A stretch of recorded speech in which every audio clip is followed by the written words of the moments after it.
ang pinakamagandang trait at kahilingan na pwedeng nating hilingin sa Panginoon, Lord, bigyan niyo po ko ng abilidad na piliin ang tamang bagay.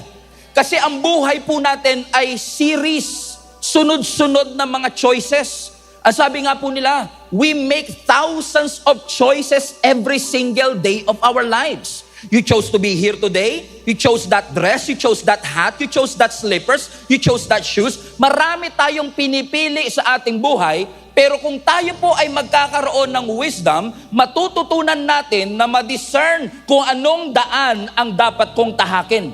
Hindi laging dati, kundi anong daan ang pwede kong tahakin so that I can avoid a costly mistake. Again, ang knowledge is knowing the right thing, but wisdom is applying what is right at the right time, the right way, with the right heart.